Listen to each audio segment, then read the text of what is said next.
Welcome to the webinar. We'll go ahead and get started here in about a minute.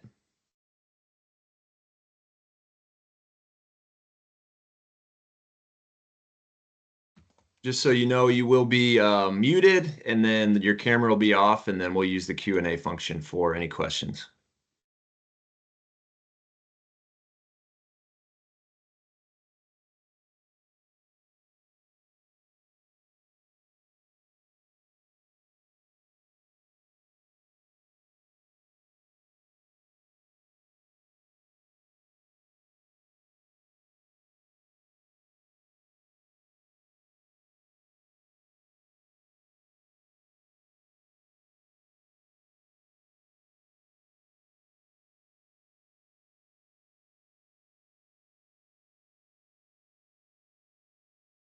Okay, welcome to the webinar today. Really appreciate all you for joining. My name is Derek Sebastian. I'm with NView Range and Pasture, and the title of the webinar today is Increasing the Success of Invasive Annual Grass Restoration Projects, and really tailored toward the land management practitioners. Really glad that you all can be here. We can talk through really the needs to target these invasive annual grasses on a landscape scale, the collaboration that comes with that.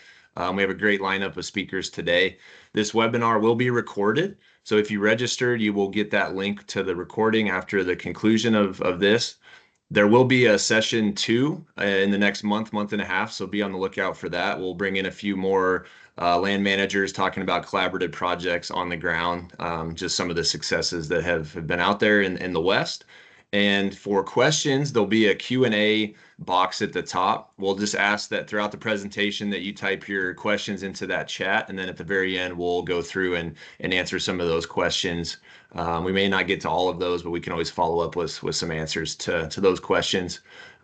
Yeah, we have a great lineup of speakers. Like I mentioned, we have Dr. Dan Tekela, who's going to kick us off with Forest Service, Jeremy Maestas with NRCS, National Sagebrush Ecosystem Specialist, Derek Sebastian here that I'll talk about some of the tools around invasive grass management, and then Reese with Carbon County Weed and Pest. He's going to talk about the collaborative, cross-boundary, proactive work that he's been doing on the ground. So really excited to get to that.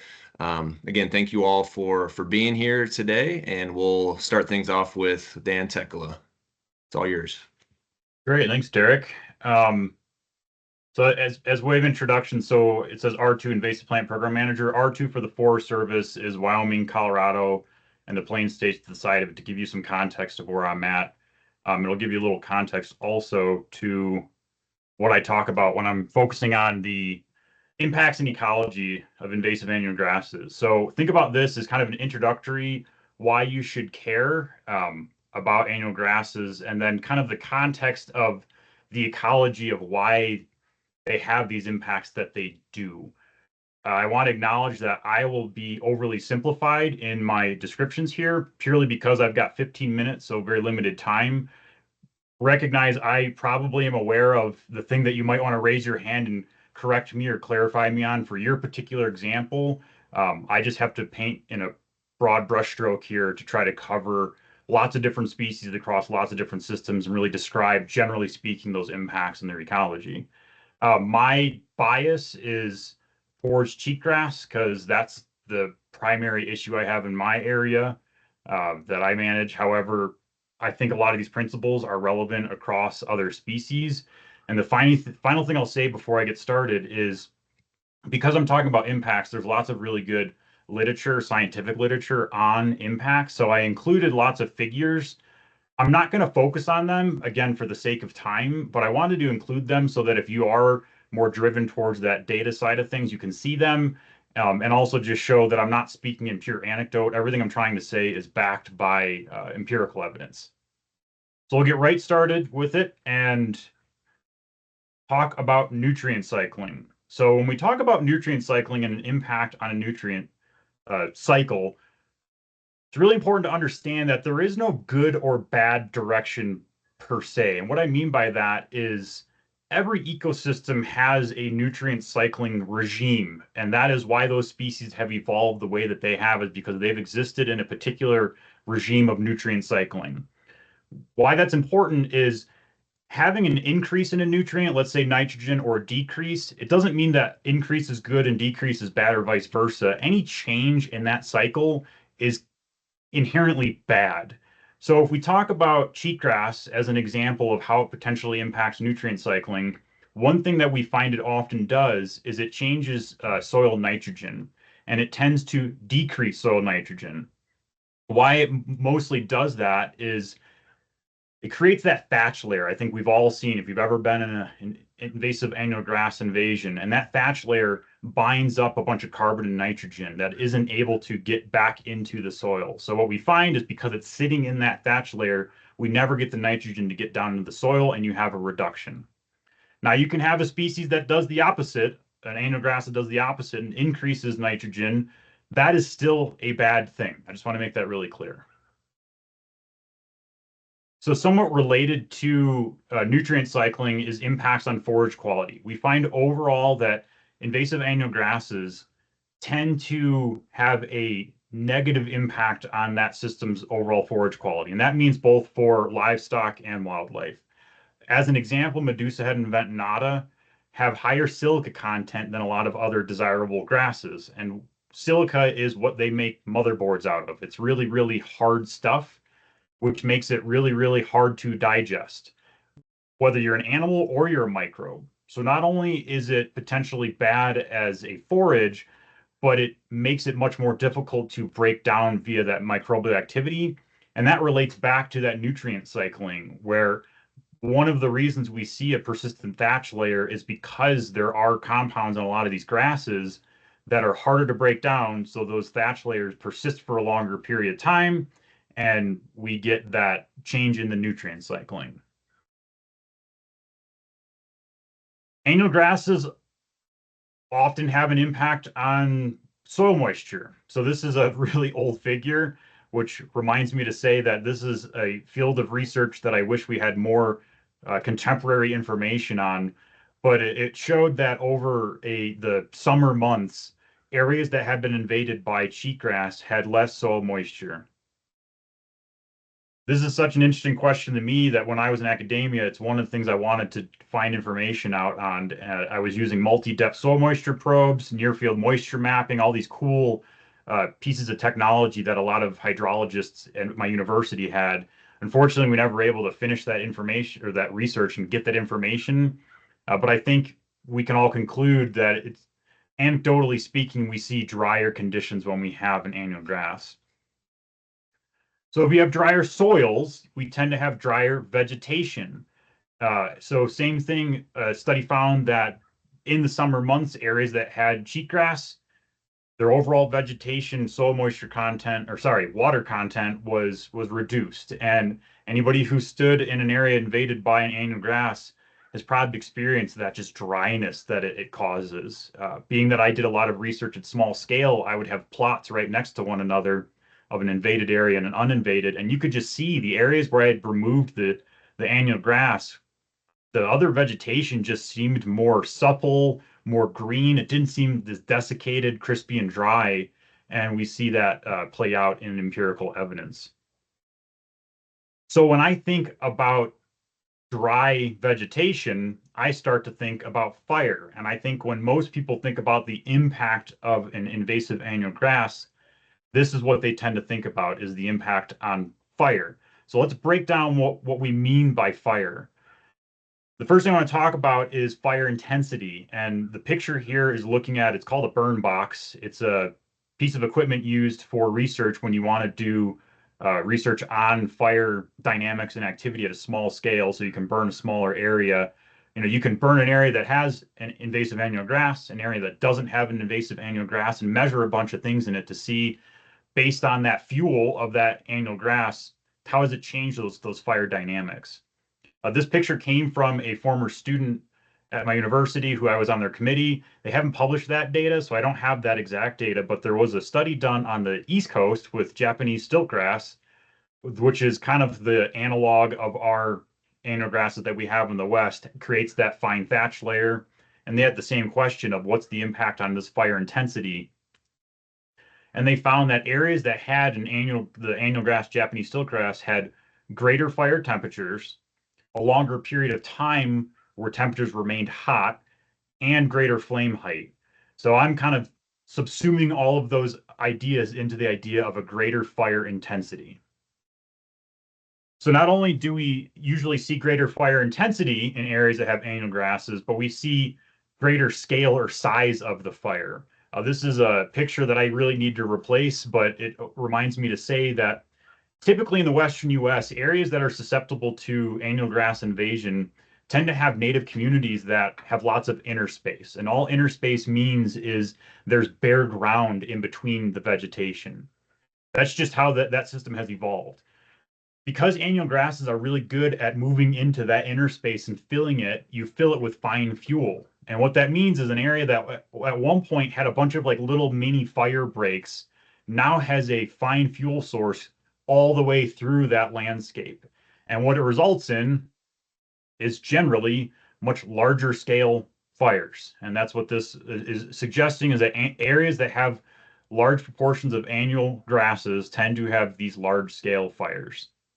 I'm realizing that one of my slides is not in the right order here, but so I'm going to talk about the other idea, and that slide will come later.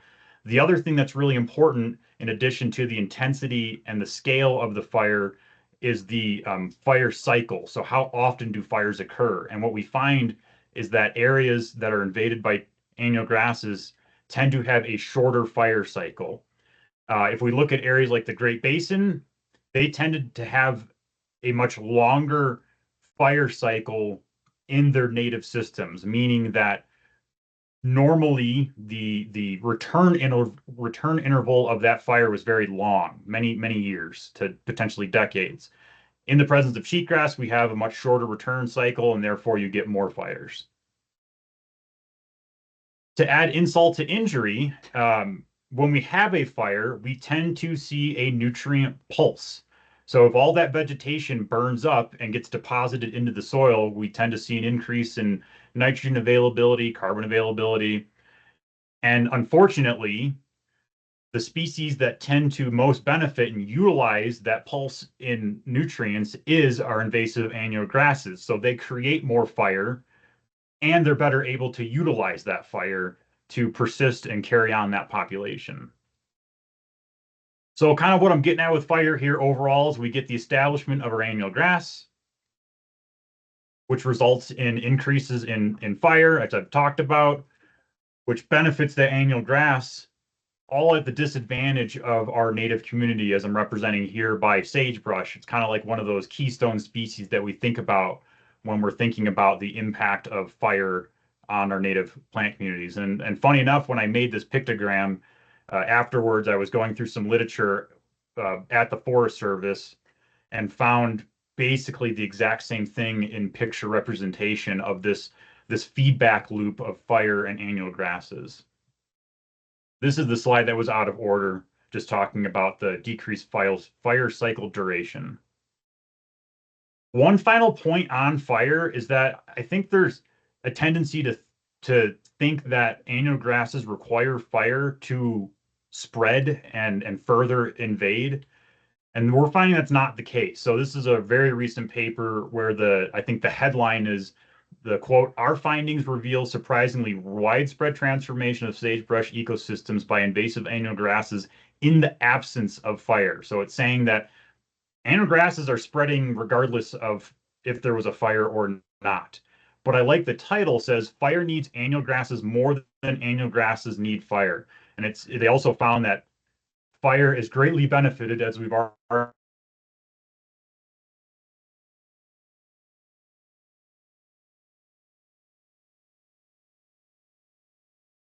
talking about that thatch layer, right? That's the fine fuel that's burning. And there's also other negative impacts and associated with that thatch layer.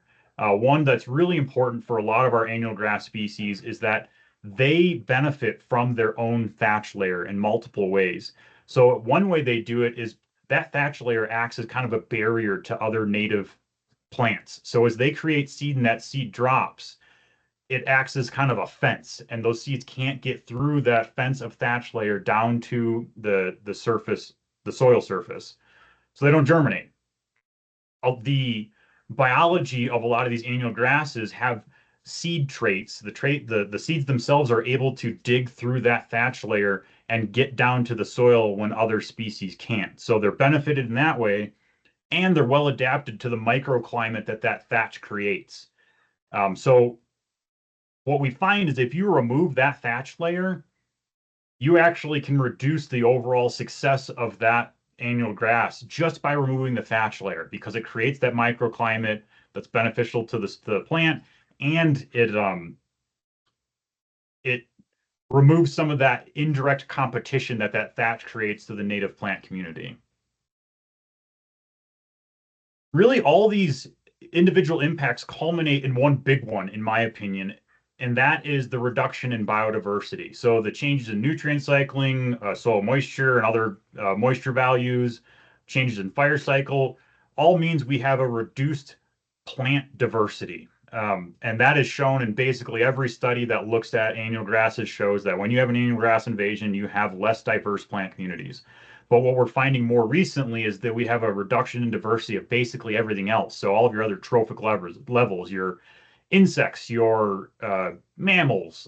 And it makes a lot of sense, because if you go from a landscape that has tens, hundreds of plant species and you reduce it to basically one plant, unless you're able to survive on that one plant, it's no longer habitat for you. So I would say all of these impacts really do culminate in this one most important impact, is reductions in biodiversity.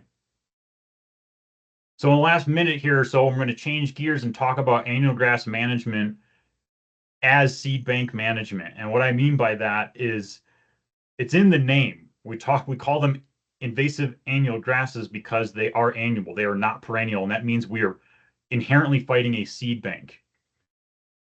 Now, annual grasses tend to germinate more readily and have a higher germination rate in general than a lot of our native species. And this might immediately seem like a bad thing, but it's actually kind of a double-edged sword.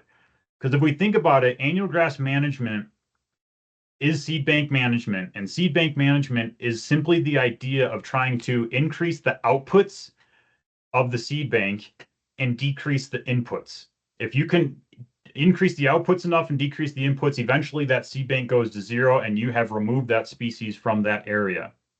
And why I pointed out the last fact that germination is really high in our annual grasses is because that is an output. As long as those plants then don't produce more seed, that is a way of getting those seeds out of the seed bank. And in fact, at CSU, they did some work where they were looking at if you were to stop any new introductions of cheatgrass seed into the seed bank, how long does that current invaded seed bank persist?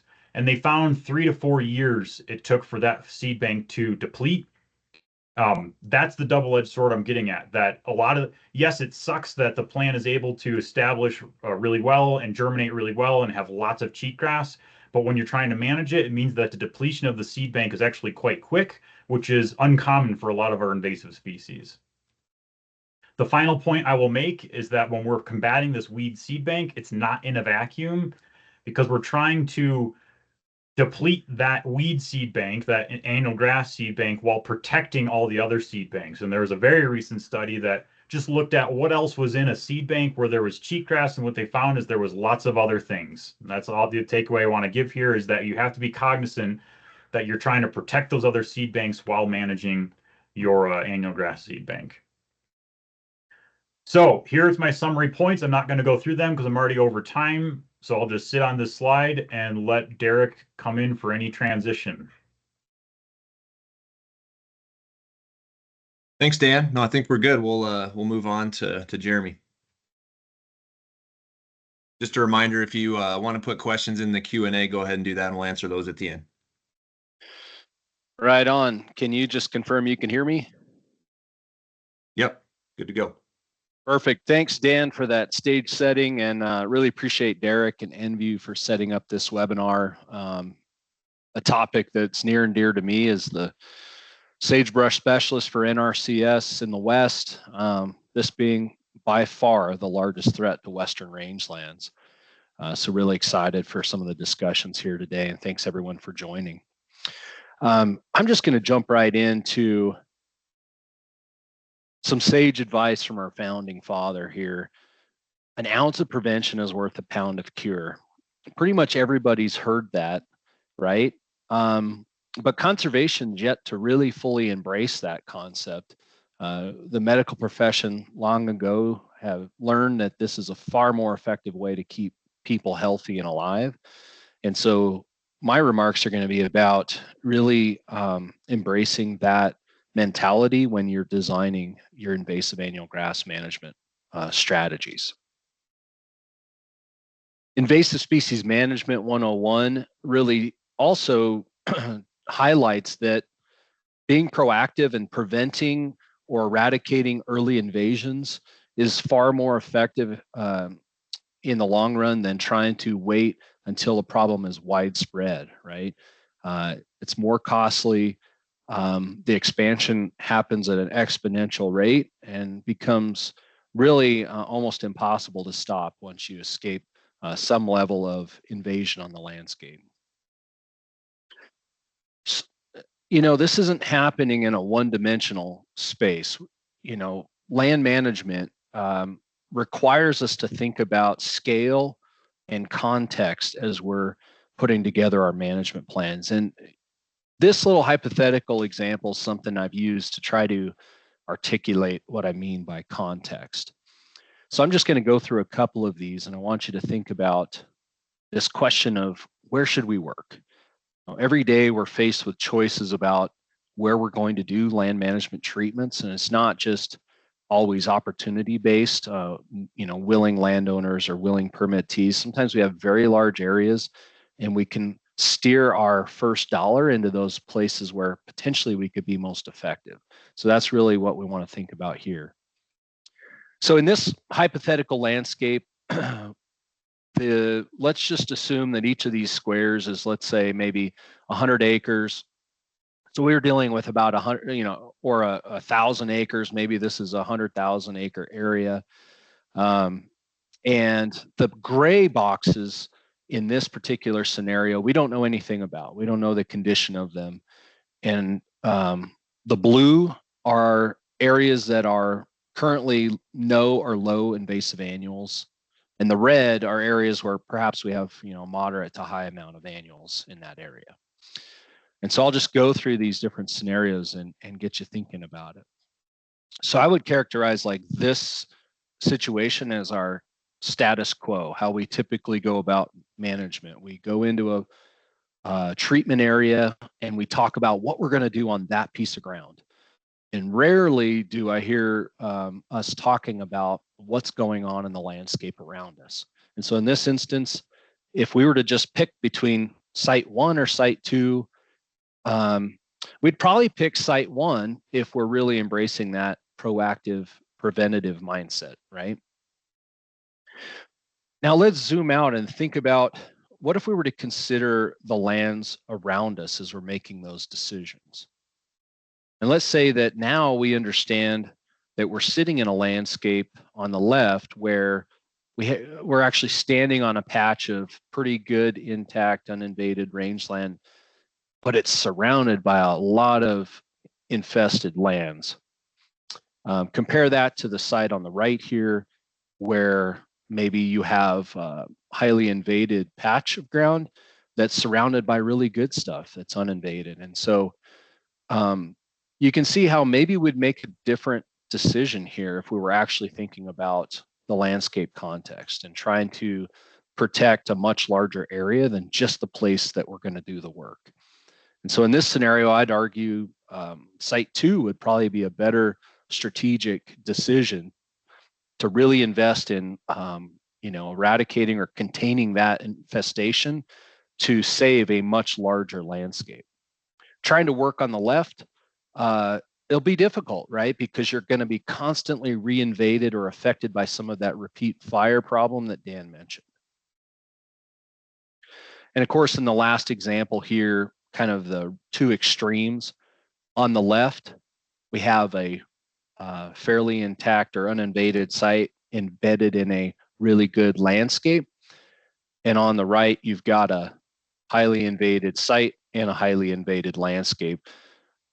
clearly the best place to work from this idea of being preventative is on the left, in these places where we can catch these invasions early and potentially eradicate them and keep them out. When you get into situations where we're dealing with large landscapes that have already been invaded at high levels, we may need to change our expectations for what's possible there, because you're probably not going to be able to deplete that seed bank across that entire area. And so you're going to be dealing with multiple reinvasions and treatments over time. So my question to you this morning is, what's your strategic game plan? For those of us that are old enough to remember the old carnival game of whack-a-mole, where you try to whack that thing that's popping up across that board there, that's kind of what I think is happening today. We're running around the landscape, treating invasions as they pop up without any real written or articulated thought about what our landscape strategic plan is. And so I want to pitch to you this idea of defending and growing the core. Some of you may have heard about this concept. It's something that we articulated in our CS Working Lands for Wildlife sagebrush framework. But it's this idea of identifying those remaining intact shrublands that here we define as really the most intact native plant communities on the landscape that are least impacted by landscape scale threats. And in this case, we're talking about invasive annuals. So in the diagram, you see we've got like the stethoscope in that intact core. Those are places where maybe some early intervention, proactive management could be applied less expensively, more effectively to keep the problem at bay, as opposed to working in our most degraded places, which is where we typically, get taken out to address the most problematic areas. Unfortunately, those are also like emergency room care, right? Very low success, high cost, reactive. And so to the extent that we can avoid that, a proactive planning effort would start by identifying your most intact places, and the arrows represent your preferred direction of management, right? So you would identify your best stuff, monitor, treat it first, and then move out to deal with the more difficult things as you defend and grow that core area. And these cores really serve as anchor points for conservation and restoration, so that you're not constantly getting flanked by the problem as you're running around the landscape dealing with your more problematic areas. Another way of looking at this, it's really about flipping the script. The old management way of going to our worst stuff and trying to do full-blown restoration and rehabilitation, you're kind of caught in this endless cycle of seed bank depletion and reestablishment of your perennials. Whereas we can find these places that still have a pretty good native plant understory and address those annuals in the interspaces, we can push back the problem and try to keep it from really transitioning our sites into more degraded states over time. Good news is you're in a much better position to do this today than when I started my career. We have incredible data and in the form of remotely sensed vegetation products to help you see a big landscape and identify those anchor points or those cores. I've included some QR codes here if you want to snap a shot of that. I can also put them in the chat. We've got a variety of resources available for most of the sagebrush biome for you to identify those places where you can do proactive management. Of course, we fully recognize that this isn't the only thing driving decision making and where you work. And so as you identify those landscape or ecosystem cores, you're going to want to bring in those other components that help you narrow down your work area, your prioritization. And typically that's things like, ecosystem services and values, whether it's, sage grouse or mule deer or important grazing areas on a ranch. Those can all be brought in to hone in where you start. And then a huge piece is that cultural and administrative will. Where are the willing landowners? Where are the permittees that want to work with you? Where do you have all the NEPA and administrative management support to do what you want to do? And so as you hone that in, that's really the sweet spot there in the center where we can see large scale action be successful. As you bring all those components together, you kind of go from this esoteric idea of defend the core to what we've dubbed defend your core. And that's the idea of really working in your community with your partners to identify where are you going to make a stand and work together across boundaries to actually implement that over time. Speaking of time, the time is now for action. The sagebrush conservation design, recent effort to look across the West with satellite data and identify our last remaining intact sagebrush cores reveals some sobering news. We're losing 1.3 million acres per year over the last 20 years as those more intact areas degrade down into something impacted by threats, including invasive grasses, conifer encroachment, and wildfire and other human footprint problems. But as you can see here, almost 70% of the reason for that transition and loss of our cores is due to invasive annual grasses. And so if we can really get out there and try to make a stand to protect these last remaining areas, we're probably going to be most effective at holding on to our best remaining lands over time. I'll just close up by mentioning that the stuff that I'm talking about here is supported by our efforts through Working Lands for Wildlife and our sagebrush framework, where we've identified annual grass invasion as our one of 4 major threats we're working with ranchers across the West to address. Incredible resources available through the Farm Bill for willing landowners. Recently, the Inflation Reduction Act, we can also tap into that as a climate smart practice to fund invasive annual grass management. So I'd encourage you to check out our resources.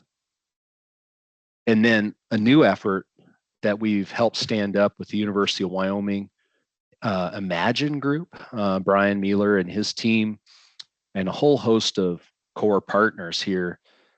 We understand that it's not good enough just to talk to you about the science. We actually need to get out there and help support people as they go from awareness to action. And so we've got this tech transfer partnership that's doing a variety of different events, from a virtual workshop we did this spring for over 500 people to on the ground, hands-on field workshops in your community and local working group support to really help you launch these community-based efforts. And if you need a little inspiration, know that there are people out there that are doing this effectively. Here's one story out of Sublette County, Wyoming, over 100,000 acres of cheatgrass treatments in some of the best wildlife habitat in the West. So I encourage you to check out this story we did and maybe gain a little inspiration from that. With that, I will turn it back over to you, Derek. Perfect. Thanks, Jeremy.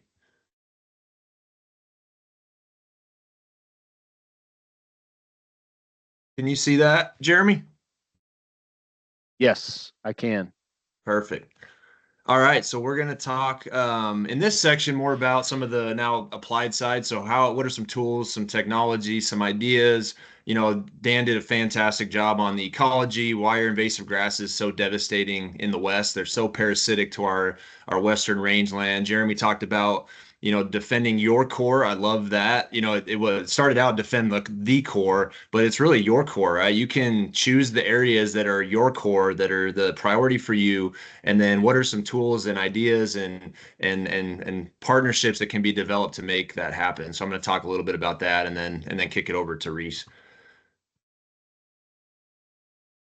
Okay. So I actually was doing a little digging from grad school days. This was a figure put together about 10 years ago, and really interesting that it still comes to play today. So it talks about implementing cross-boundary landscape scale projects. And really the key and the root of that is partnerships. And I think the way this figure shows, this is sage grouse in the middle. You could have mule deer, you could have fuel loads, you could, what is your priority? What is your core areas? And then what are the partners that you can bring to the table to make things happen? And some of the most successful partnership groups, collaborative groups that I've been a part of have been super successful with getting this landscape scale restoration done, such as the group up in Sheridan, Wyoming, the Imagine group. You have the Julie Craft, Sublette County, Wyoming, Paul Myman speaking there, quite a bit of a lot of on the ground work being done. And then you have groups like Boulder County, Grant County, Oregon, Carbon County, you're going to hear from Reese here in a little bit, but it really comes down to this idea of you got to have partners at the table. You can't do it all yourself. And I think that's the coolest part about working in this new realm of invasive grasses and restoration is you can have meaningful impact on the environment and the ecosystems and what are some of the ways that we can go about it. So I'll talk about that. And really, when you look at different project types, I'm involved with a lot of projects in the West in terms of there's livestock side of things, the wildlife, biodiversity, there's wildfire, reducing fuel loads and fire breaks. So I'm sure, there's a lot of overlap for the many different projects that you're involved with on a landscape scale. So thinking about how to incorporate these different types of project types into what you're wanting to do on the landscape. Dan talked a little bit about this in terms of seed bank, and I think for the past 10, 15 years I've been involved with invasive grass management, it really does come down to the seed bank life of your target species. And really the key with these annual species is they're constantly adding this seed rain, this seed source into the soil seed bank. And the seed bank is that 401k, that long-term security of that annual species. And really the only way to successfully get rid of that plant is to deplete that jar, deplete the seed bank of that species. So when you look at species like cheatgrass, medusa head, bentonata, what is the seed bank longevity? We did a study at CSU and Dan talked about this where we were able to deplete the seed bank with 4 to 5 years of management.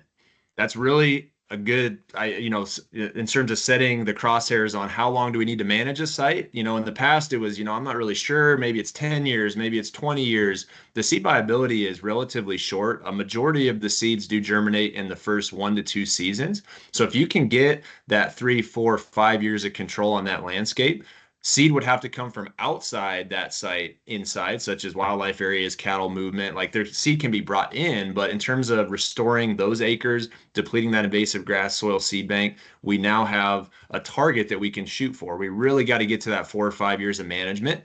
And then what we've seen is when we get that longevity and control and the ecosystem is able to replenish and be more resistant to invasion, we see more of those native species that have a longer seed bank life come back into play over time. So resetting that ecosystem from the parasitic nature of these invasive annual grasses.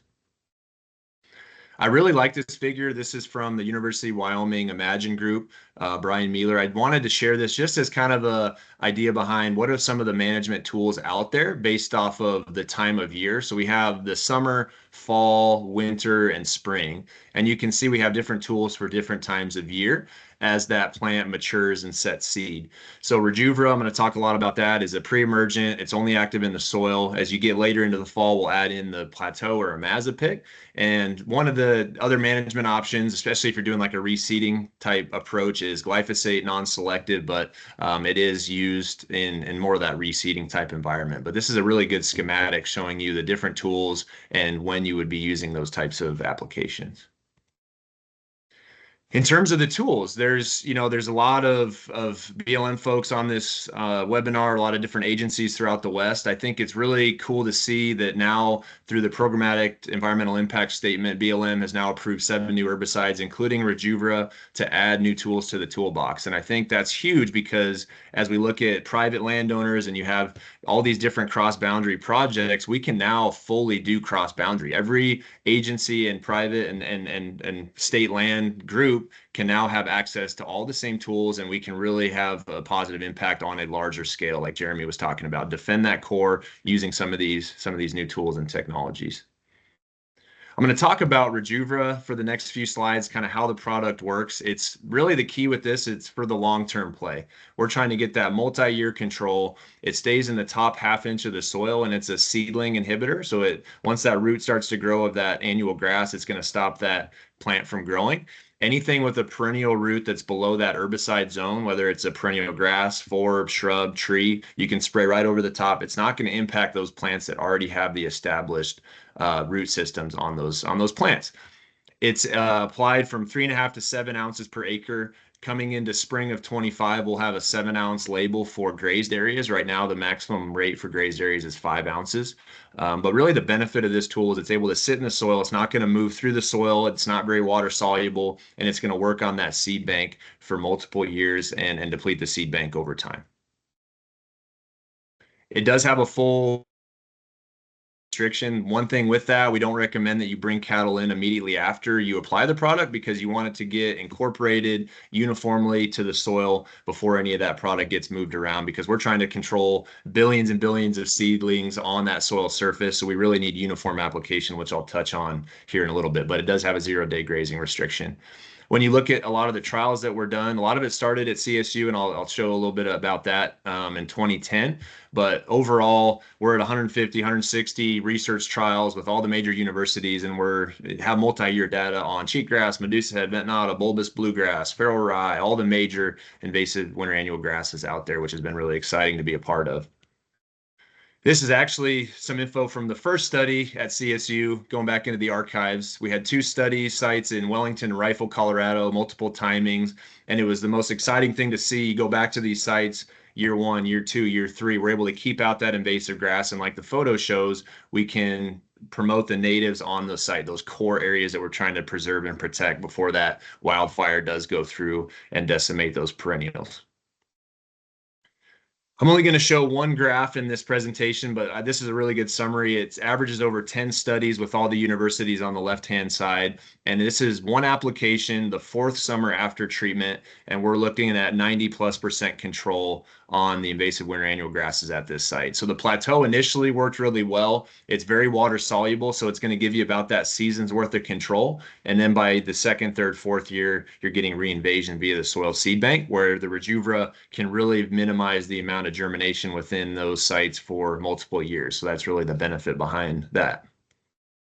This is actually one of the University of Wyoming study sites, ventonata all around it. You can see the study within that hot wire area. But again, showing you how when you release those perennials, how well they can do. And then if I zoom out, we actually had a photo taken from one of the plains, and you can actually see that study from the air, and you can see the non-treated checks all within that study, all within that pasture that was not sprayed.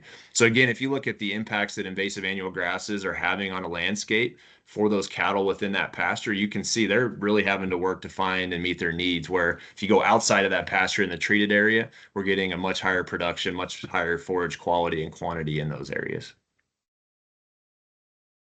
In terms of application timings, there's really 2 different types of timings that we're looking at. Rejuvra is only active when it gets to the soil before the weeds start to germinate. We need it to the soil and incorporated. So really the time of year that we want to look at is the April through June, and that's the pre-emergent window. You can see that there's no seedlings that have started to germinate. That gives us adequate time to get moisture, to get it to the soil, to get that incorporation, to control those seedlings before they germinate. The timing that I've had really good luck with throughout the entire West is adding the plateau or Mazapic to the Rejuvra. And the idea behind that is we can go out anytime after July. When we get moisture, especially this time of year, if you go out, especially in Colorado where I'm at, there's already a carpet of cheatgrass out there. So we can't go with just Rejuvra because it doesn't have any post-emergence activity. So the nice thing about adding a small amount of plateau in with the Rejuvra is it can control any of those seedlings that have started to germinate at the time of application. And then the Rejuvra can give you the multi-year control following that. So really that combination has been very robust over the entire West in terms of ventonata, medusa head, and the cheatgrass. This was another image depiction from University of Wyoming Imagine Group, and it really shows us kind of the difference between these different treatments. So if we have plateau here on the top, you can see how that first year after, if you go one to the right, we had pretty good control that first year. By the second year, it's a very water soluble product. It's going to move through the system, and then there's going to be a regeneration in some of those new seedlings starting to come back. And that's what you see. And then by the third year, just like the data showed in that one graph, we're basically reinfested by that third year. Rejuvra, on the other hand, sometimes we don't get adequate moisture the first year to incorporate the herbicide before germination. So in year one, you may actually have a few escapes. But by the second and third year, oftentimes we can still control those new flushes of cheatgrass because the herbicide is still in the soil and it can work on those plants. What I like is the Rejuvra plateau in a lot of cases because it gives you that initial control because you have the plateau. You're not as worried about if there's anything germinated when you're spraying. It's going to give that initial control, and then you're going to get that multi-year control after that. So that's really the difference in these different types of treatments and what you may want to incorporate in your program. The labeled equipment, tractor, ATV, fixed wing, helicopter, overall, I'd say 99% is done via aerial, fixed wing, and helicopter, but it is very important that you do the right things via aerial. If you're doing ground rigs, you got to make sure you overlap, especially with boomless nozzles, to get really good coverage. When you look at aerial, this is something I definitely recommend you put in bids, looking at experience of applicators for one, but also a minimum GPA of 5 gallon. You need medium-sized droplets, and really we stress not to extend the swath width beyond 75% of the length of the wingspan or the rotor, because really you got one chance at the application to get that uniformity to get the best results out of your treatment. So don't skip corners on the application. It's super important to the longevity of your treatment. Okay, and then like this shows, blanketing the soil surface. You can see with this helicopter how well we can get that uniform application, that medium-sized droplet, and then going to this treatment following the application. This is actually that same power line on the left-hand side that was sprayed. This is 3 years after in the sandhills of Wiggins, Colorado. Really amazing to see the response that 3 years after, and you can still see the treatment line to this day. Now we're going to go around just a little bit of photos throughout the West showing some treatments. This was done in Sheridan, Wyoming on Vetnata and cheatgrass, showing you that landscape scale that we're talking about in terms of management. Here's another treatment showing you that selective control and how green, how well those natives respond when you can get rid of that invasive grass parasite on the rangeland. This was a Vetnata treatment in Gillette, Wyoming, showing you how well that that treatment works on the right-hand side, how those natives respond to the Vetnata being removed from that site. This is another Vetnata treatment in Logan, Utah. And what's amazing to this one, when we went out to this site, was the diversity. You can see all the different species that were able to come in once we were able to remove the Vetnata. This was a really cool one with Utah State. They also did one on Medusa head. On the left-hand side, you see the stunting of the perennial grass, the western wheatgrass, and the left-hand side with the Medusa head, and then on the right-hand side, how well those natives can do when they get that extra 2 or 3 inches of preset that the cheatgrass was once taking out of the system. We've done a lot of work recently in Scottsbluff, Nebraska, and the panhandle of Nebraska. This is a treatment line showing you just how thick the cheatgrass is in the panhandle, but how well and what good system this is for natives to come back via just the remnant perennials. This is a case study that we put together talking to one of these producers out in the panhandle. You can see that rectangle that they sprayed. It was about 360 acres, and they saw significant yearling weight gains in their cattle, obviously when they were grazing that area versus the pasture to the left of that. And they have historical yearling weights for the past 20 years, and they've seen a definite increase in yearling weights, which is really cool to see with these producers. This was another one, Scottsbluff, the response in the shrubs as well. When those shrubs have that extra moisture, whether it's bitterbrush, mahogany, sumac, they do really, really well when those cheatgrass invasive grasses are removed. If you think about fire breaks, this was done in Loveland, Colorado. This is feral rye, using these treatments as fire breaks along fence lines to manage those. It looks really good. This is 2 or 3 years after.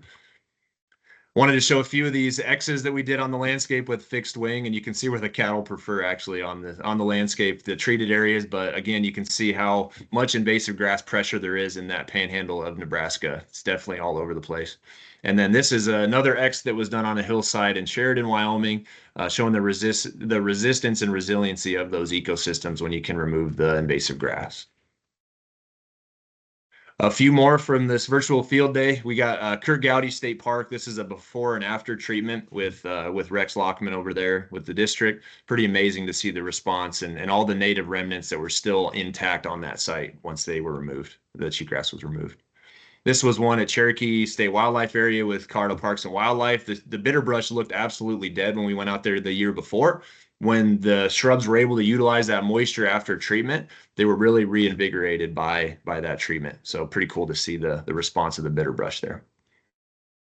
Okay, so now quickly, just a review on planning a treatment, just a few different steps that we highly recommend. I think number one, like Jeremy said, there's so many tools out there for determining where to treat. You know, where are the infestations? Where do you have the best perennials? Where are those core areas? And overlapping some of these different maps and tools that you can use to prioritize, I think is really key. And we'll hear a little bit more on how Reese does that on his side. This was in a project in Burley, Idaho that really shows you really that priority site example. Save the areas that you still have that intact sagebrush type system. You know, on the left-hand side was not treated, on the right was treated. Obviously, really good response of the natives. So how do we incorporate this idea of defending your core on that landscape scale? Number two, really important, like I said, qualified applicators are key. We do have an NView Pro applicator program, so we work directly with the applicators, make sure that they're doing the right things. Having experience with Rejuvra is huge if you're putting a bid out, and then really avoiding that just lowest bid type approach. You know, that doesn't always mean that it's the best application approach. When you're investing in these treatments, they're not cheap, and you want to get the longest control level that you can, and don't skimp on that application. It is very, very important to the success. Three, managing the range post-treatment, I think from a livestock side of things, allowing those natives to fill in over time. Sometimes it does take a healing period of 2 to 3 to 4 years to really get that native diversity back. So really managing that post-treatment is super important. And then there's tools out there for monitoring results. We have a tool called RangeView that can put, you know, a post-treatment, pre-treatment monitoring protocol together for you. It's something that if you have questions, you can definitely reach out. But having that monitoring after the application is really, really important to make sure that the treatment was as successful as you wanted it to be. And then just to wrap up, you know, this is from an Idaho area that got devastated with a few wildfires. They're trying to get some sagebrush back in these systems. Being proactive, like Jeremy said, is so important to the success of protecting your core areas. We want to avoid these situations where, you know, we once had intact perennial ecosystems with sagebrush. What we lose, we may lose forever. So really prioritizing those sites is super key in protecting what we still have on the landscape. This is in Joshua Tree National Forest, and you can see this is an area with a cheatgrass understory. And then after a wildfire, the devastation that it can have on a situation like this as well. These sagebrush areas, these trees, if we get these frequent wildfires that are fueled by invasive grasses, they can truly decimate the native population. So being proactive is the key. This long-term investment approach to long-term success. Let's use the tools, technologies that we have, the collaboration, the partnerships to have this meaningful landscape scale restoration. And then I'll end quickly.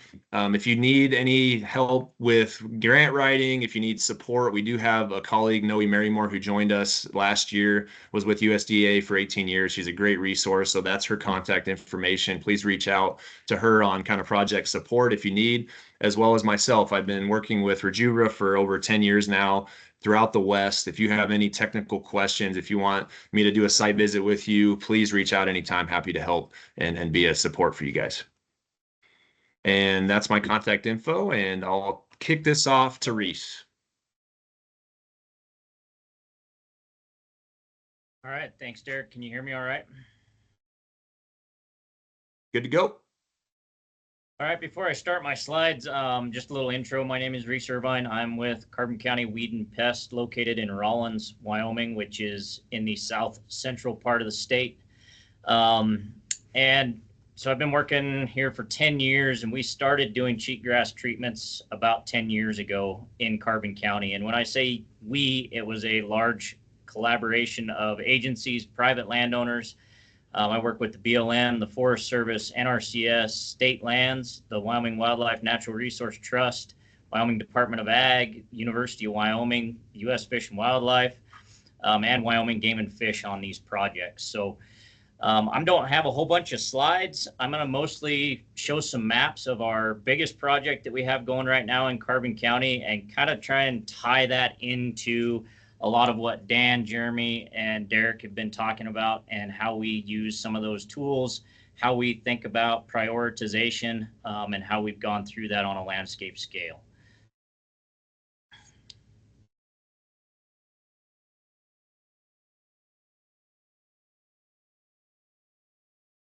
So this first map is a map of our priority areas for what we call our Carbon West project. This is in the southwest part of Carbon County.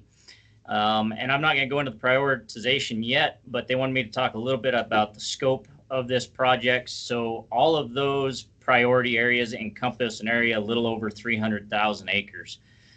We've treated 35,000 acres within those to date, and we're planning on doing another 50,000 acres this fall and next year.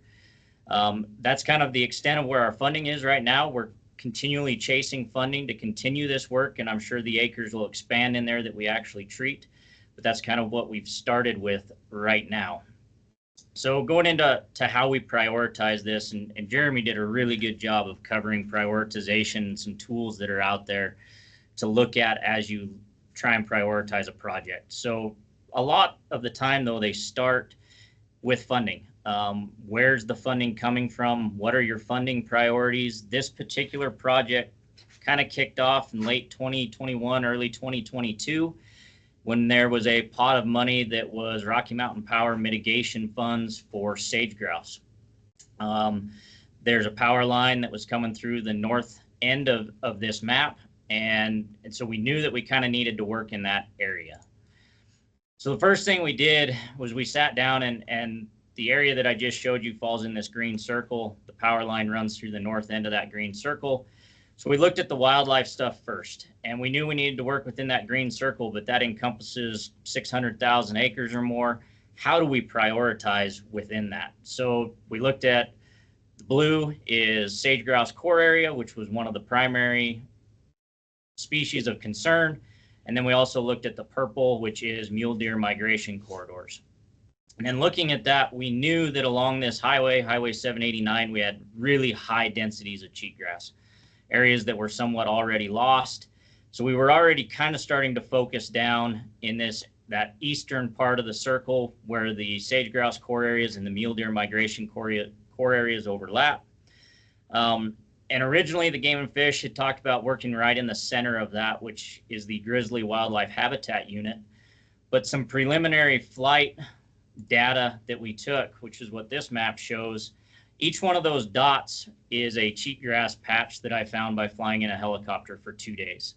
And that big concentration right in the middle of the map, that was the Grizzly Habitat Unit.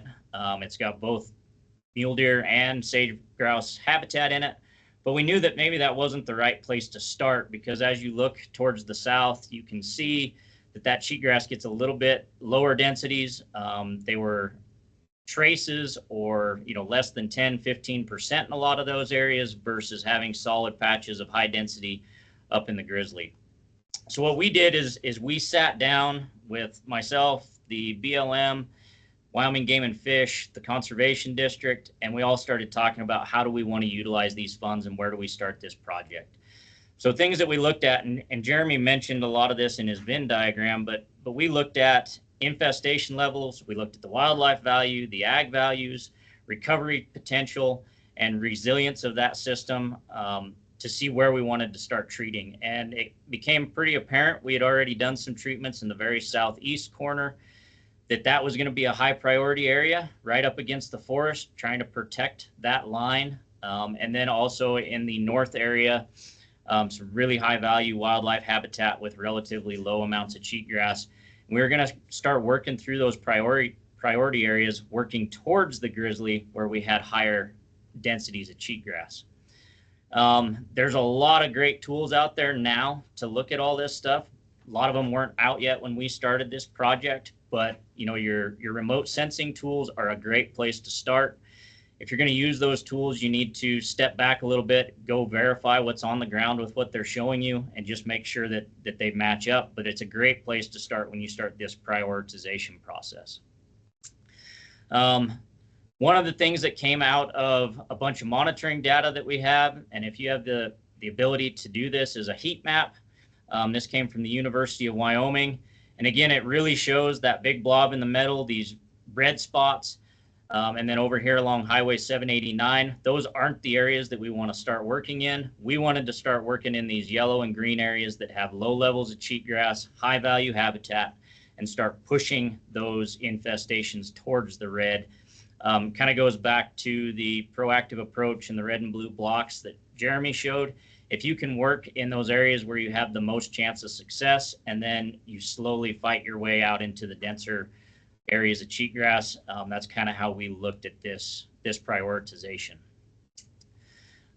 Protect the core concept. So that wasn't out yet when we started this, but on this map, you can see all of Carbon County. You can see where we've done all of our treatments. This southwest corner is the West Carbon Project, and then you can see the other circles, one up towards the north, and then two that are over in the Platte Valley. Just the way we looked at these projects to begin with, it kind of lended itself to be in that protect and grow the core concept.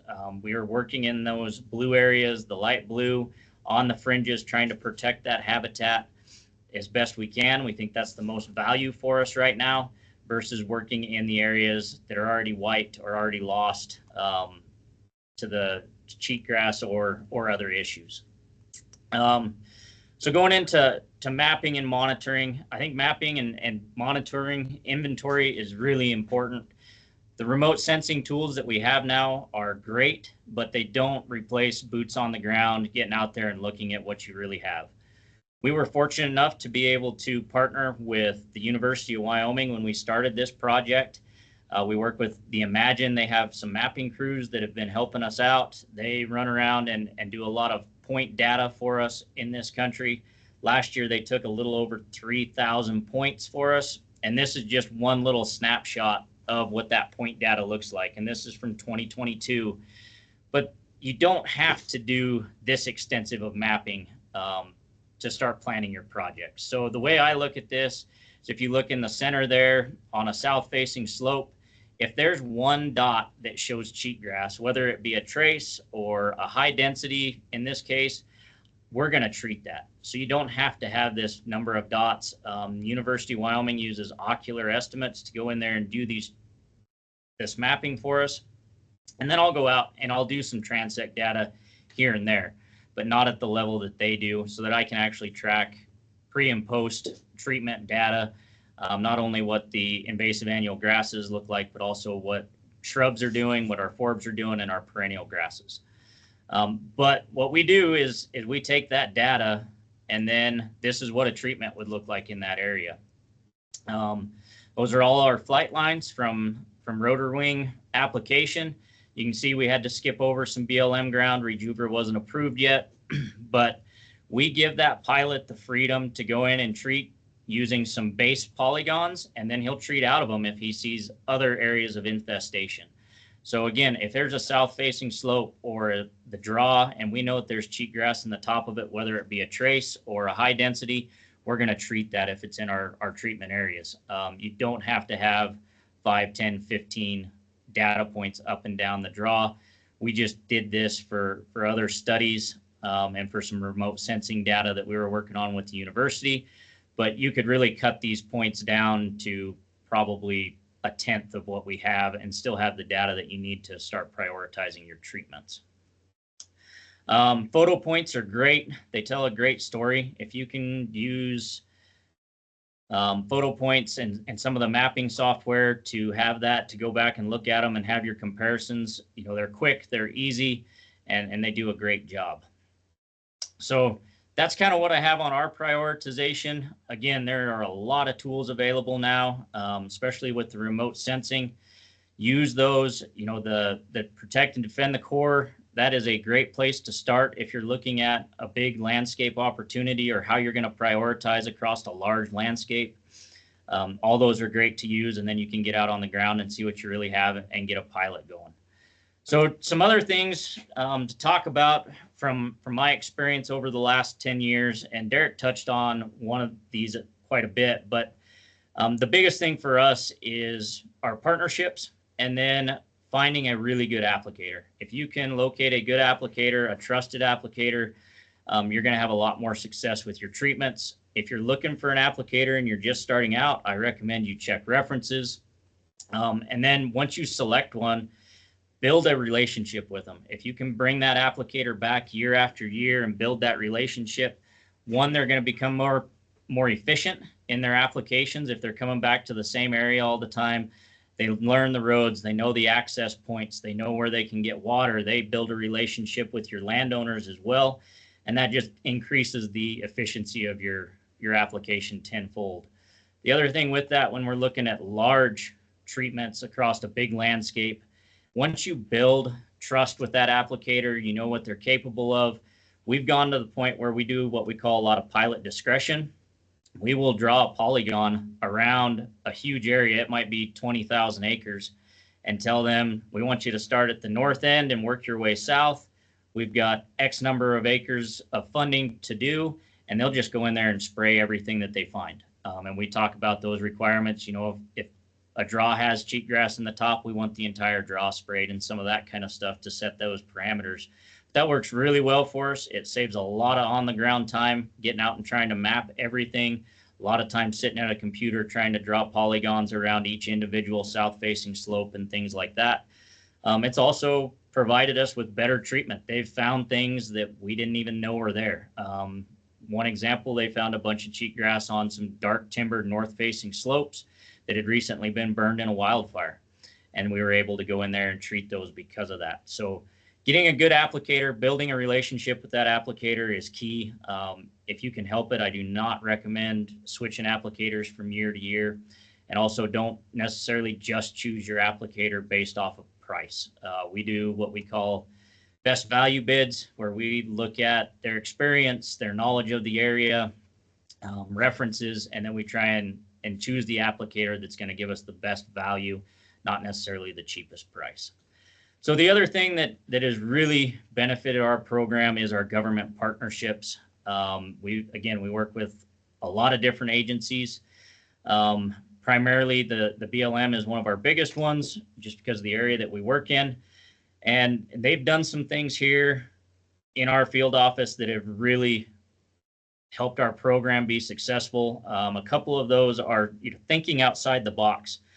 A few years ago, they started doing NEPA on a block level rather than a project level. So they will go and they might do a block for a whole watershed. They did the entire Platte Valley in one NEPA document for aerial application of a Mazapic. And that gives us the flexibility to move our treatments around. It gives us the flexibility to chase after grant funds. It just helps a whole bunch. Right now, they're currently doing block NEPA for the entire field office for Rejuvra and in Mazapic. So once that's completed, we'll be able to go and do our treatments anywhere in the field office. The only requirement will be doing our PUP for our individual treatments. So again, if you're trying to do a project level NEPA, if you can expand that, it's really going to help your program in the long run.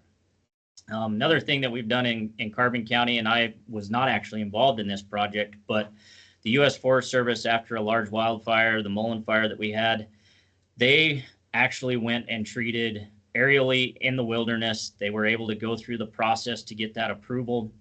And a lot of people won't even touch something like that. So I really applaud our Forest Service folks that went after that. It was a very successful project. And rather than just going with the no, we can't treat in wilderness, they figured out a way to do it and go through the process. So again, don't block yourself, think outside the box, try and do these things that'll set you up for success. The other thing that we utilize, and a lot of folks are probably familiar with them, is we utilize cooperative agreements and the Good Neighbor Authority a lot. I have agreements with the BOR, the BLM, the U.S. Forest Service. We also utilize a cooperative agreement with the U.S. Fish and Wildlife to get all that funding into a central location. And it goes along with our grant funding. Everything comes through Weed and Pest. We don't charge admin fees on them. We get that money on the ground. But it makes for a lot easier contracting process. A lot of times your special districts, your state agencies, whoever you end up working with, if as a federal agency, we can do contracting a lot easier. My contracting process might take a couple weeks to a month. I don't have to send it anywhere. I can work with everybody on the ground. It just makes things a lot smoother. It also gives you more flexibility again in that funding. If everything is ran through me, we've had issues where we couldn't do an application either because of timing or a wildfire. And I'm able to work with all those agencies, with my granting agencies, sometimes Rocky Mountain Elk Foundation, folks like that. I can get all that money changed and still get it on the ground in a good project or in another area of a project without a bunch of headaches. So it gives you more flexibility. And the other thing is it gives you increased acres and more buying power when you're doing your contracting. So if I can lump all of our acres in Carbon County together, which for this year and next year could be as much as 66,000 acres, I can get a lot better price on all those acres than everybody going out and say doing 30,000 acres of BLM, 15,000 acres of U.S. Forest Service, 10,000 acres of state land, 10,000 acres of private land. If I lump all that together, I'm going to get a lot better price on my application. So those are just some of the things that I've learned over the years. I hope that's helpful. Don't be afraid to start a program.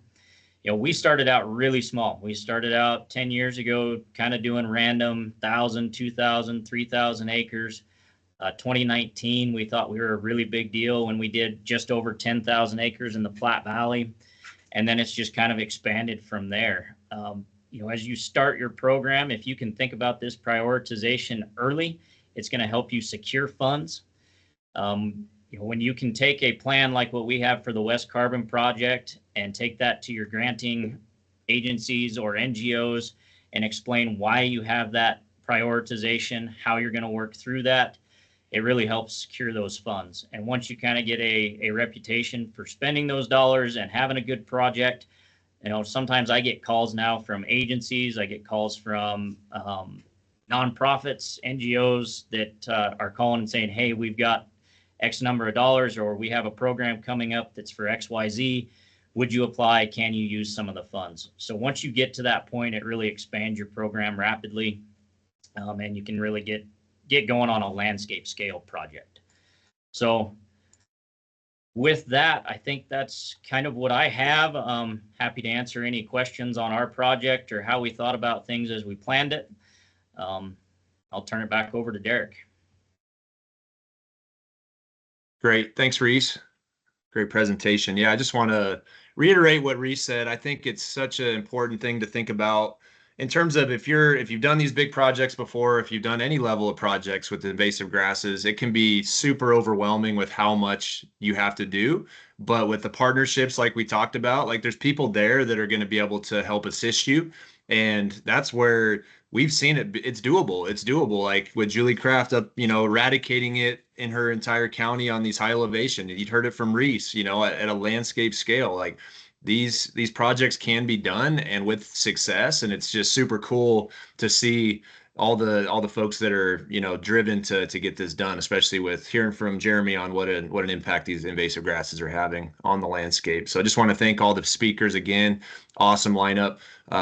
Did want to leave a little bit of time for questions. We're going to do about maybe 3 to 4 questions, and then we'll answer the rest of them and send you out some of the responses if there's additional questions. But first one, I kind of want to kick off to maybe Dan to start. Is there any examples of these other collaborative projects that you've been involved with? We heard from Reese's side. Is there other projects throughout the West or in your region that you can speak to?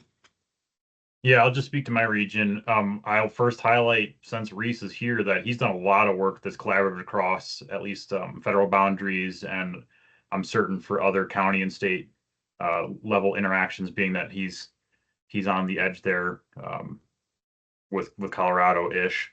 That there's been a lot of great collaboration with that project.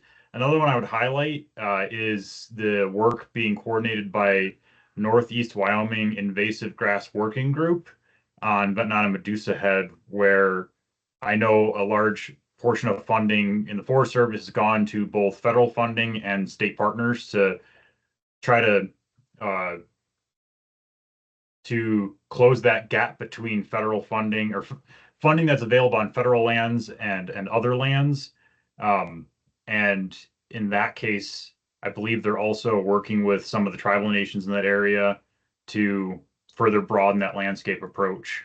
and really target the priority areas for annual grasses. So those are the two that come to my mind. Actually, I take it back. A third one would be smaller scale things.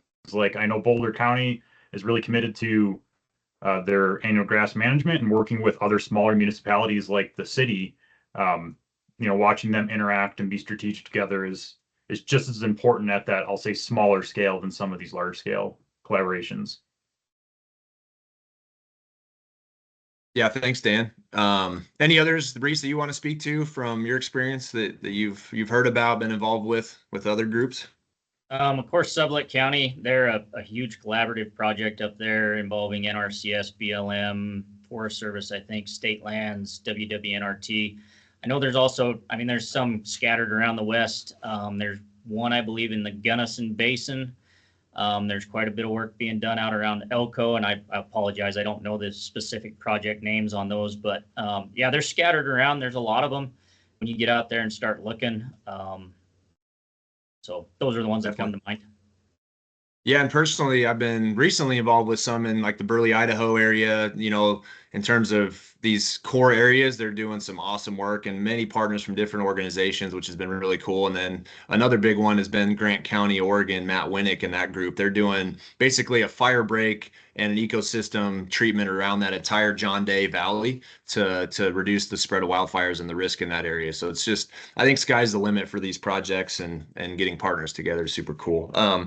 Yeah, I should go back and say too, Derek, that just about every county or weed and pest district in Wyoming is currently working on a cooperative project with varying numbers of partners. But there's some big ones just kicking off in the Bighorn Basin. I know they're doing some over in Lincoln County.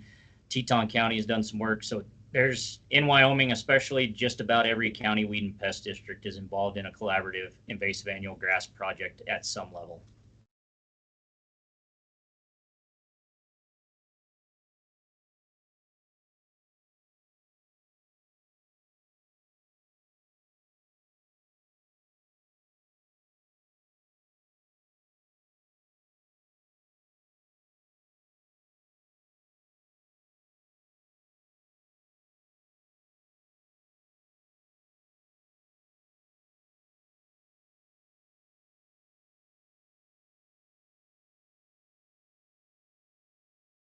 Derek, I think you're on mute. Yeah, Derek muted. Oh, dang, I just talked for like a minute straight without mute. All right. So yeah, the other question was around just ideas with revegetation. And one of the ideas with that is, where to use re-veg, what tools to use in re-veg. And I think it's kind of a difficult thing for me to answer, because when you talk about Jeremy and a lot of these working groups, they're targeting areas that don't need re-veg. And I understand that within a large project, there's always going to be some level of re-veg needed. When you look at the tools out there right now, Rejuvra, really the best thing for that tool and the site is the areas that have that intact perennial ecosystem, right? So we're trying to save the sites that are in that transition area. They haven't, burned 3 times in the past 10 years. They have a native understory, and that's really Rejuvra's strength. And I think that's really important to keep in mind. If you're wanting to do a reseeding, re-veg type project, it can happen. I've seen some success, but it can be very, very difficult and very costly. But there are some tools like using glyphosate by itself in the spring. You can, do that, seed right into it, and then potentially use Rejuvra the second or third year to protect those seedlings. That can be one approach. Another approach is using just Plateau or Imazapic as a fall application, come in the spring and do a reseeding or that next fall. So there's some tools, but I would definitely encourage you to think about those re-veg type sites. Are those ones that we should really be treating, or should we maybe move those funds, move that to some area that we can preserve and protect, a different core area? And I think utilizing some of the maps that we talked about to determine those areas and getting boots on the ground is always super important. Anybody else want to speak to that? Prioritizing or seed re-veg?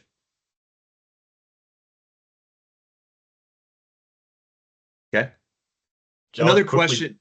Yeah, go ahead. I'll quickly jump in and say, and it's kind of already said in different ways, but really being intentional on identifying what resident populations might be in that area or not of your desirable species, because as much as it can truly be a monoculture, you'd be surprised how many times you have a persistent community that is in kind of hidden in amongst the annual grass that is able to reestablish. Yep, good question. There was one that just came up, Reese. I might spin this to you as well, but is finding a good applicator, can it be, is it impossible? If you're doing a 10,000 to 80,000 acre project, is it doable? Are we going to run into issues with not having enough applicators? Personally, I think that there's a lot of really good applicators out there, and we've worked with a lot of them. So like I said, we do have an NView Pro Applicator program, which is great. So we can help, make those connections and whatnot. But I think there's applicators out there that can do these landscape scale projects. But like I said, it's really planning and getting on their radar so that they can move from one to the next. And because they can knock out a lot of acres, it's just making sure that you're on their schedule and then they can get it done. But Reese, if you would chime in on that, that'd be great. No, I think you probably have a better handle on how many applicators there are across the West that are doing this work. I work with a couple of them that I've been working with, one of them for all 10 years that I've been here. Another one just started on our big project a couple years ago. But I do think there could be an issue with a shortage of applicators in a given area, depending on how much work is actually going on. But like Derek said, getting on the list, getting bids out early is imperative to getting them to come. When I started that big project, I was looking at spraying in July, and I had my bids out in like late September, early October of the previous year. So trying to get that bid out there, get that work secured with those applicators early.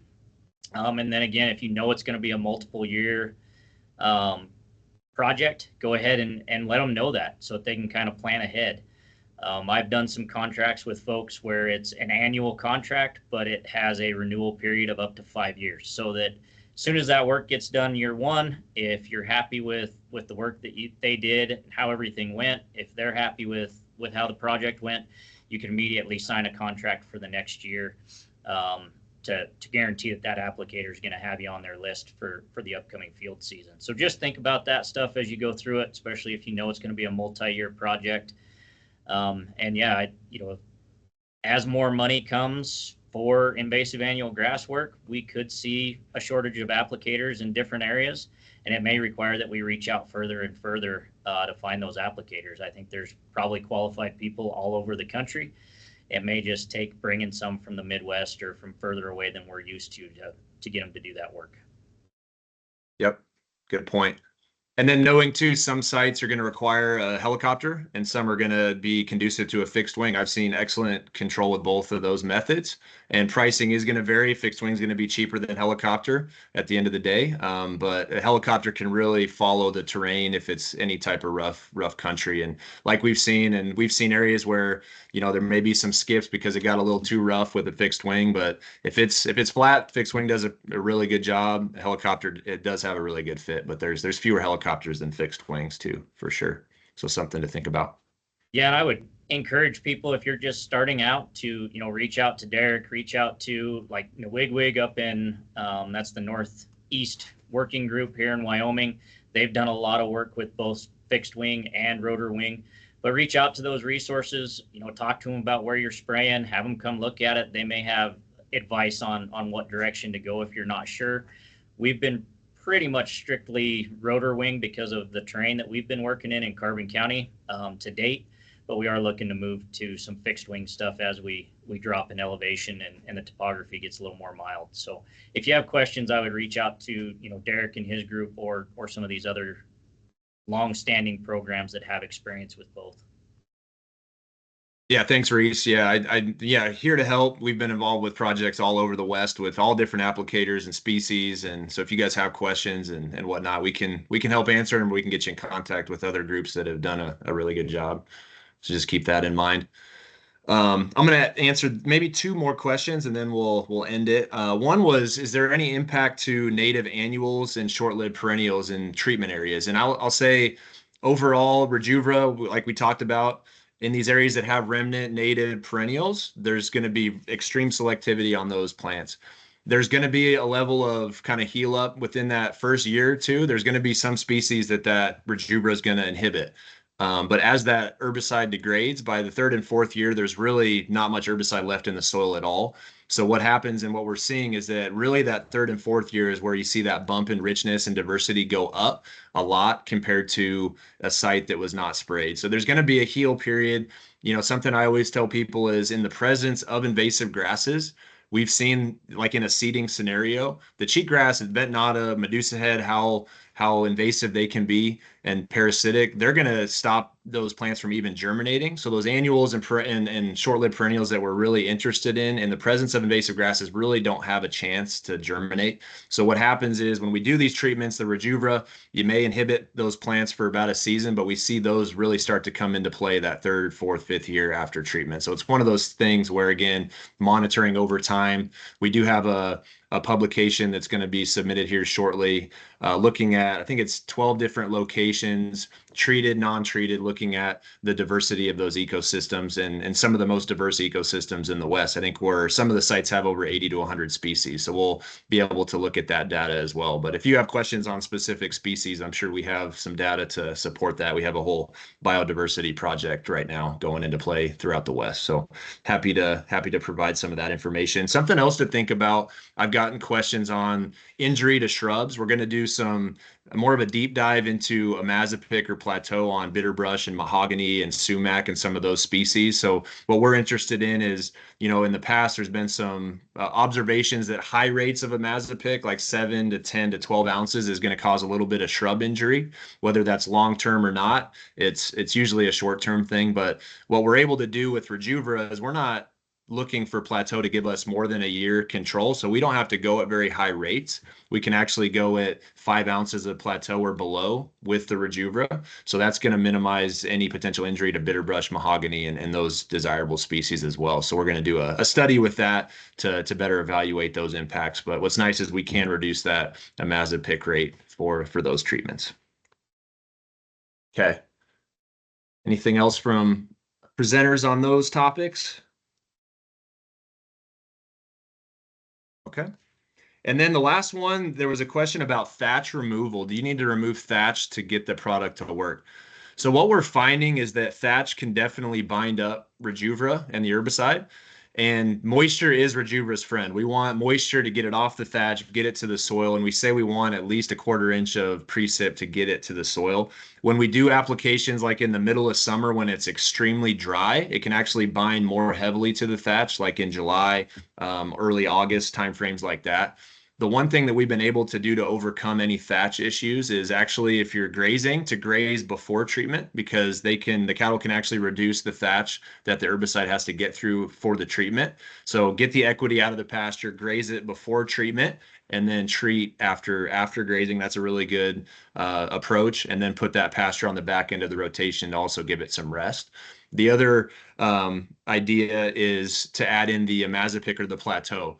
Plateau is really water soluble, so it can actually get through a lot of that thatch quicker than Rejuvra. So as Rejuvra is slowly making its way to the soil, plateau can get to the soil to get that first initial flush of the cheatgrass or Ventonata or Medusa head. So that's why I really like that combination treatment, because you don't need to, it could be a heavier thatch scenario. It could be a little bit of germination, and that plateau does a really good job at that point. And then Rejuvra can give you that multi-year control. So I think it's really using the strength of both herbicides. So we can overcome the thatch. Water is Rejuvra's friend. We do need it, but we don't know in the West when we're going to get it, which makes it difficult at times. So that's why I do like that combination with the Mazapic. Okay. Reese, Dan, anything else before we wrap it up? I don't Nothing think to so. add. Okay.